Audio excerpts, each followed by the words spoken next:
Good morning, students. I hope you all are well and doing your study very well. As we are discussing chapter number 12 और हम उसमें previous lecture के अंदर समझ के आए हैं कि हम कैसे कैसे ऑर्गेनिक कंपाउंड्स को रिप्रेजेंट कर सकते हैं, ऑर्गेनिक कंपाउंड्स होते क्या हैं, ऑर्गेनिक सब्सटेंसेस क्या होते हैं, किनको हम इंक्लूड करते हैं उसके अंदर। तो ये हमने प्रीवियस लेक्चर के अंदर डिस्कस किया था। आज हम अपना पूरा फोकस करेंगे कि ऑर्गेनिक कंपाउंड्स को हम किस किस तरह से क्लासिफाई कर सकते हैं, उनका क्लासिफिकेशन का मेथड क्या है और उनको हम किस नाम से जान सकते हैं अकॉर्डिंग टू देयर क्लासिफिकेशन। तो यदि हम बात करें ऑर्गेनिक कंपाउंड्स की क्लासिफिकेशन को लेकर, तो हम ऑर्गेनिक कंपाउंड्स को ब्रॉडली दो पार्ट्स में डिवाइड करते हैं अकॉर्डिंग टू देयर स्ट्रक्चर। किसके बेसिस पे? स्ट्रक्चर के बेसिस पे हमने उनको किसके पार्ट पे डिवाइड किया है? टू पार्ट के अंदर डिवाइड किया है। कौन कौन से पार्ट? स्ट्रक्चर का मतलब कि या तो उनकी चेन जो है, हमने बात करी थी कि क्योंकि कार्बन की लॉन्ग चेन बनती है, तो या तो उनकी लॉन्ग कार्बन चेन है और जिसमें हमारे को दो एंड्स दिखाई दे, वो हमारा क्या कहलाता है? Open chain structure.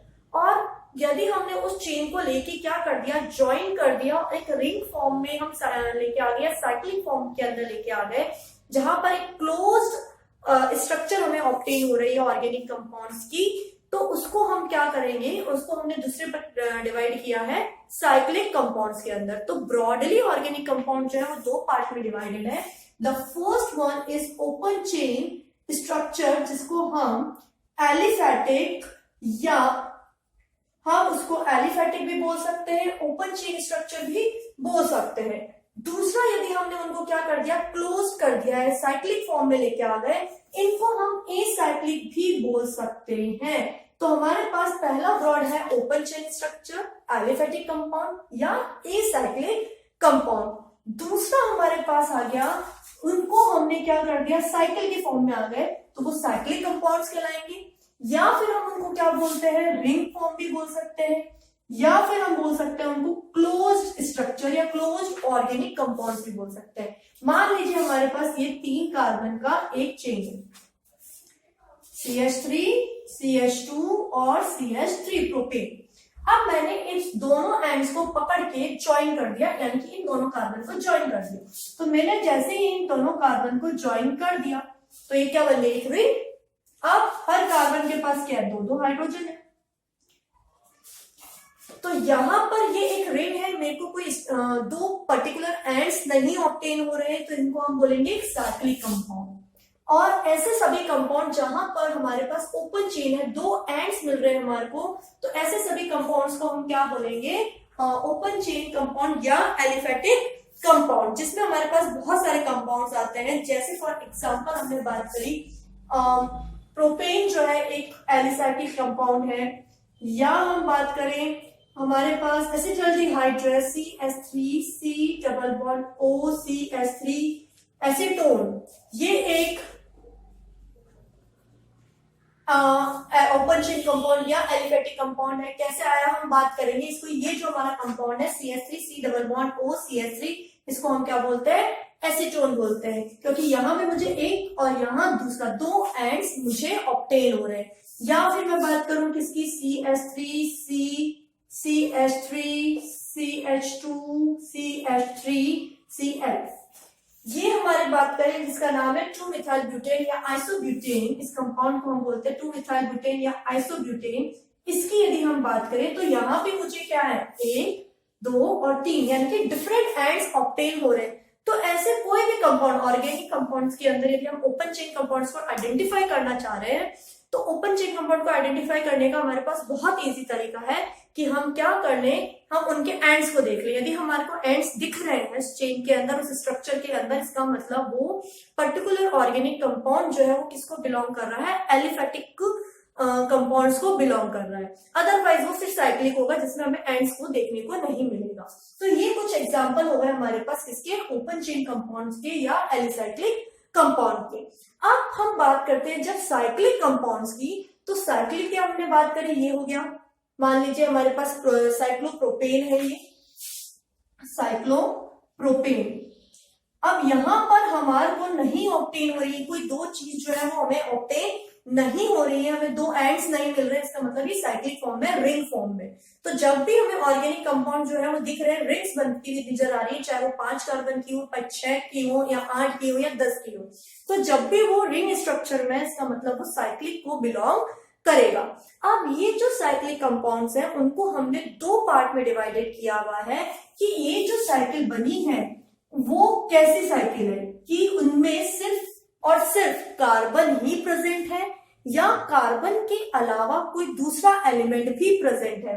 तो ऐसे सभी ऑर्गेनिक साइक्लिक कंपाउंड जिनमें कार्बन से ही सिर्फ क्या बनी है, साइकिल बनी हुई है, कार्बन ही प्रेजेंट है, उनको हम बोलेंगे homocyclic compound. A compound, a organic compound or cyclic compound which only present या which only contain carbon in the chain या carbon in the ring।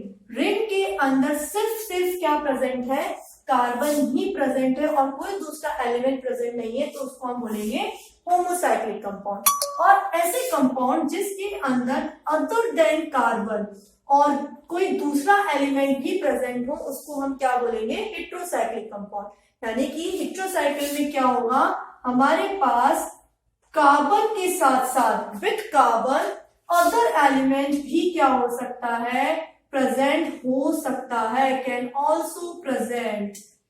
तो ऐसे कंपाउंड जिनके अंदर कोई दूसरा एलिमेंट भी प्रेजेंट है, उसको हम क्या बोलेंगे, हेट्रोसाइक्लिक कंपाउंड बोलेंगे। जैसे 1 2 3 कार्बन की चेन है, इसमें कार्बन ही प्रेजेंट है, इसका मतलब ये साइक्लोप्रोपेन जो है इसका एग्जांपल है होमोसाइक्लिक।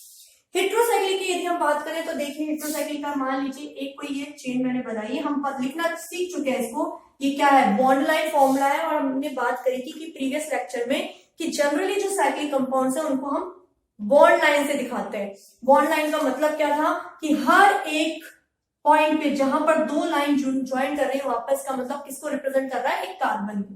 तो यहाँ पर हर कॉर्नर्स पे क्या है, यहाँ पे एक कार्बन। तो यदि इस कार्बन की इस पूरी साइकिल की बात करूं तो इस पूरी साइकिल में कितने एलिमेंट है, 5। और out of this 5 there are 4 are carbon element और other and one another is O। यानी कि कार्बन के साथ में यहाँ पर ऑक्सीजन भी प्रेजेंट है।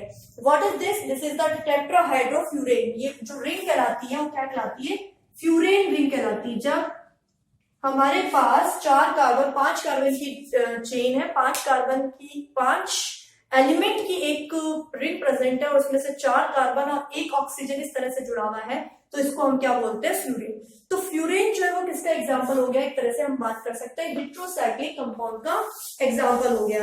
या फिर हम बात करें और कोई एग्जांपल है हेट्रोसाइक्लिक का, तो हाँ है। जस्ट फॉर एग्जांपल यदि हम बात करें पायरिजीन, जो डीएनए के अंदर प्रेजेंट होते हैं, हमारे पास नाइट्रोजन बेस 2 तरह के होते हैं, प्यूरिन एंड पायरिजीन। तो what is the basic structure, यदि हम पायरिडीन की बात करें तो पायरिडीन होता है ये नाइट्रोजन 1 2 3। तो यहाँ भी हम देख रहे हैं कि टोटल 6 एलिमेंट की चेन है और 6 एलिमेंट में से 1 2 3 4 5 पर तो क्या है, कार्बन, बट एक जगह जो है वहां पर क्या है, नाइट्रोजन है। तो 6 का एलिमेंट की कोई एक रिंग चेन है, हेक्सागोनल रिंग चेन है, जिसमें पाई इलेक्ट्रॉन भी प्रेजेंट है और नाइट्रोजन प्रेजेंट है, हमें दिख रहा है नाइट्रोजन प्रेजेंट है। इसका मतलब ये किसका एग्जांपल है, हेट्रोसाइक्लिक कंपाउंड का, हेट्रोसाइक्लिक ऑर्गेनिक कंपाउंड का एग्जांपल है। अब हमारी जो ये होमोसाइक्लिक कंपाउंड्स है ये फर्दर डिवाइडेड है, हेट्रोसाइक्लिक अलग हो गई। अब होमोसाइक्लिक को हमने फर्दर क्या करा है, डिवाइड किया है। तो हमारे पास होमोसाइक्लिक जो है वो फर्दर जो है 2 पार्ट में डिवाइडेड है। कौन कौन से, पहला है हमारे पास alicyclic compound, the first is alicyclic compound. तो homocyclic further divided into alicyclic compound and aromatic compound. तो व्हाट इज, इसका मतलब चाहे वो एलिसाइक्लिक हो या एरोमेटिक हो, उनके अंदर सिर्फ और सिर्फ क्या प्रेजेंट होगा, कार्बन की रिंग होगी। हेट्रोसाइक्लिक तो है नहीं क्योंकि हमने इसको डिवाइड किया है होमोसाइक्लिक को। तो एलिसाइक्लिक और एरोमेटिक कंपाउंड। अब एलिसाइक्लिक और एरोमेटिक कंपाउंड में क्या डिफरेंस है, इसको समझने के लिए हम पहले ये बात कर लें कि एरोमेटिक कंपाउंड्स क्या होता है। एरोमेटिक कंपाउंड्स को हम डिटेल में वापस पढ़ेंगे। तो ऐसे सभी कंपाउंड, लुक इसकी तरफ समझे हम, एलिसाइक्लिक और एरोमेटिक कंपाउंड्स होते क्या है, देखिए इधर देखिए कैसे, यदि हम बात करें कि एलिसाइक्लिक और एरोमेटिक कंपाउंड में क्या डिफरेंस है, हम तो उससे कैसे समझ सकते हैं। तो तो एलिसाइक्लिक नाम से मतलब देखिए हमने इससे पहले पढ़ा था एसाइक्लिक, तो एसाइक्लिक और एलिसाइक्लिक थोड़े से रिजेंबल से करते हैं। तो हमारे पास ऐसे साइक्लिक कंपाउंड, क्योंकि साइक्लिक की ही हम बात कर रहे हैं, होमोसाइक्लिक को हमने डिवाइड किया है कि एलिसाइक्लिक भी हो सकते हैं, एरोमेटिक भी हो सकते हैं, हेट्रोसाइक्लिक भी फर्दर डिवाइडेड। हेट्रोसाइक्लिक में भी यही दो टाइप है, एलिसाइक्लिक एंड हमारे एरोमेटिक। तो एरोमेटिक कंपाउंड्स में भी हेट्रोसाइकल्स हो सकती हैं, एलिसाइकल्स में भी हेट्रोसाइकल्स हो सकती है। लेकिन बेसिकली यदि हम साइक्लिक की बात करें कि एलिसाइक्लिक क्या है, ऐसे सभी कंपाउंड जिनके अंदर जो एरोमेटिक नहीं है, हम ये बोल सकते हैं जो किससे रिजेंबल करते हैं, जिनकी स्ट्रक्चर एलिफेटिक से रिजेंबल करती है, कि यदि हम उनको सीधा खोल दें, चेन खोल दें तो बिल्कुल एलिफेटिक चेन हमारे को नजर आए, तो वो सारे कंपाउंड्स क्या कहलाते हैं, एलिसाइक्लिक कंपाउंड कहलाते हैं। बेसिकली यदि हम एक्सपेरिमेंटली देखें तो एलिसाइक्लिक जो हमारे कंपाउंड्स होते हैं वो एक अच्छा एरोमा जो है वो नहीं देते, एरोमा का मतलब एक अच्छी स्मेल नहीं देते जो एरोमेटिक कंपाउंड्स देते हैं। तो एरोमेटिक कंपाउंड्स जो नहीं है उनको हमने क्या बोला, एलिसाइक्लिक कंपाउंड बोला है। तो कौन कौन से हो सकते हैं, जैसे फॉर एग्जांपल साइक्लोप्रोपेन हमारे पास क्या है, इट इज एक एलिसाइक्लिक कंपाउंड है। या साइक्लोहेक्सीन की यदि हम बात करें, साइक्लोहेक्सीन जो है वो क्या हो गया, it is a cyclohexene, it is a propane. And what type of protein, cyclo compound के अंदर रिंग चेन के अंदर हम उसके आगे क्या लगा देते हैं, साइक्लो लगा देते हैं टू रिप्रेजेंट कि हमारे पास ओपन चेन नहीं है, एक साइक्लिक कंपाउंड है। तो साइक्लोप्रोपेन, साइक्लोब्यूटेन, साइक्लोपेंटेन, साइक्लोहेक्सीन, ये सारे क्या है, एलिफेटिक कंपाउंड है। या साइक्लोहेक्सीन, साइक्लोपेंटेन, साइक्लोप्रोपेन, ये सब क्या है, एक एलिफेटिक कंपाउंड है। अब हम बात करते हैं किसकी, एरोमेटिक कंपाउंड। तो एरोमेटिक कंपाउंड को हम पूरा फर्दर डिस्कस करेंगे आगे की लेक्चर्स के अंदर, उसकी प्रॉपर्टीज को भी डिस्कस करेंगे। अभी के लिए हम यह समझें कि जनरली एरोमेटिक कंपाउंड्स क्या होते हैं, जिनमें बेंजीन रिंग प्रेजेंट होती है, या कोई बेंजोइड रिंग हो सकती है, या दे आर नॉन बेंजोइड भी हो सकते हैं, लेकिन जनरली उनमें बेंजीन रिंग भी हो सकती है, होती है। लेकिन ऐसे भी एरोमेटिक कंपाउंड है जिनमें बेंजीन रिंग नहीं है, फिर भी हमने उनको एरोमेटिक कंपाउंड बोला है। तो पहली कंडीशन यदि हम फॉलो करें कि उनमें बेंजीन रिंग प्रेजेंट हो सकती है, और हमें मालूम है बेंजीन क्या होता है, बेंजीन इज C6H6 जो है वो क्या कहलाता है, बेंजीन। हियर हम बात करें, दिस इज C6H6, यानी कि हर कार्बन पे क्या है, एक हाइड्रोजन प्रेजेंट है, हर कार्बन पे क्या है, एक हाइड्रोजन जुड़ा हुआ है। तो C6H6 जो है उसको हम क्या बोलते हैं, बेंजीन बोलते हैं। तो जनरली एरोमेटिक कंपाउंड में बेंजीन होती है। यदि बेंजीन नहीं है और फिर भी एरोमेटिक कंपाउंड है, इसका मतलब उसको हम कैसे आइडेंटिफाई करें, तो उसके लिए हमें मालूम है, एक रूल है कि जितने भी एरोमेटिक कंपाउंड्स हैं वो क्या करते हैं, वो कंटेन करते हैं 4n+2 पाई इलेक्ट्रॉन। क्या करेंगे, उनके अंदर कितने इलेक्ट्रॉन होंगे, पाई इलेक्ट्रॉन का मतलब जो डबल बॉन्ड बनाने में काम आ रहे हैं, ट्रिपल बॉन्ड बनाने में काम आ रहे हैं। तो एरोमेटिक कंपाउंड्स में हमेशा कितने कंपाउंड होने चाहिए, कितने पाई इलेक्ट्रॉन होने चाहिए, 4n+2 पाई इलेक्ट्रॉन होने चाहिए। यानी कि जिनके अंदर 4n+2 पाई इलेक्ट्रॉन है वो एरोमेटिक कंपाउंड होगा, यदि वो साइक्लिक फॉर्म के अंदर है। जैसे यदि हमने n की वैल्यू क्या रख दी, 1 रख दी, इफ n = 1, तो हमारे पास कितने पाई इलेक्ट्रॉन आए, हमारे पास 4 × 1 + 2 = 6 पाई इलेक्ट्रॉन। तो ऐसे कोई भी रिंग जिसमें 6 पाई इलेक्ट्रॉन है, इसका मतलब वो एरोमेटिक होगी। 4 इलेक्ट्रॉन वाली नहीं होगी, 2 इलेक्ट्रॉन वाली नहीं होगी, 5 इलेक्ट्रॉन वाली नहीं होगी, केवल 6 पाई इलेक्ट्रॉन से। यानी कि फर्स्ट कंडीशन, मिनिमम जो पाई इलेक्ट्रॉन होने चाहिए किसी भी एरोमेटिक कंपाउंड में, वो मिनिमम कितने होने चाहिए, 6 होने चाहिए। यानी कि 6 से कम वाला यदि कोई पाई इलेक्ट्रॉन है साइक्लिक फॉर्म में, तो वो कभी भी, जैसे यहाँ पर 2 इलेक्ट्रॉन ही है, तो वो क्या करेगा, कभी भी एरोमेटिक कंपाउंड नहीं होगा। उसके बाद कौन से हो सकते हैं, एन की वैल्यू हमने रख दी 2 रखा, तो 4 × 2 = 8, 8 × 2 = +10, यानी कि 10 पाई इलेक्ट्रॉन। तो 10 पाई इलेक्ट्रॉन वाले यदि कोई कंपाउंड है तो वो क्या करेगा, एरोमेटिक कंपाउंड को रिप्रेजेंट कर सकता है। तो 6 वाला, फिर 10 वाला, फिर हमने 2 रखा, 3 रखा, तो एन की वैल्यू हमने रख दी 3, so on 14 पाई इलेक्ट्रॉन हमारे पास आए। तो यही इलेक्ट्रॉन जिनमें होंगे वही क्या करेंगे, हमारे को क्या करते हैं, एरोमेटिक कंपाउंड को रिप्रेजेंट करते हैं। जैसे हम यहाँ पर सारे एग्जांपल देख लें, बेंजीन के अंदर 1 2 3 तीन बॉन्ड है। तीन बॉन्ड का मतलब कितने इलेक्ट्रॉन हो गए? एक बॉन्ड को बनाने में 2 इलेक्ट्रॉन पार्टिसिपेट करते हैं। 3 बॉन्ड इलेक्ट्रॉन यानी कि total 6 pi electron, same 6 pi electron. यहां हम बात करें 1 2 3 4 5, 5 का मतलब 10 पाई इलेक्ट्रॉन हमारे पास रिप्रेजेंट हो रहा है, सेम। यहां बात करें 1 2 3 का मतलब 6 pi electron. Now in this case ma'am यहाँ तो 2 ही इलेक्ट्रॉन है, तो हम पाई इलेक्ट्रॉन में हमें मालूम है किसको कंसीडर करते हैं? लोन पेयर जो है ऑक्सीजन में क्या प्रेजेंट होते हैं? 2 लोन पेयर प्रेजेंट करते हैं, तो हम लोन पेयर को भी क्या करते हैं? रिप्रेजेंट करते हैं। तो लोन पेयर के कारण की यदि हम बात करें 2 2 4 5 6 हमारे पास यहाँ पे क्या है जो है इलेक्ट्रॉन प्रेजेंट है, इसलिए ये भी क्या है एक तरह का एरोमेटिक कंपाउंड को रिप्रेजेंट कर सकता है। अब ये जो हमारे एरोमेटिक कंपाउंड है उनको हम फर्दर क्या करते हैं? डिवाइड कर सकते हैं 2 पार्ट के अंदर।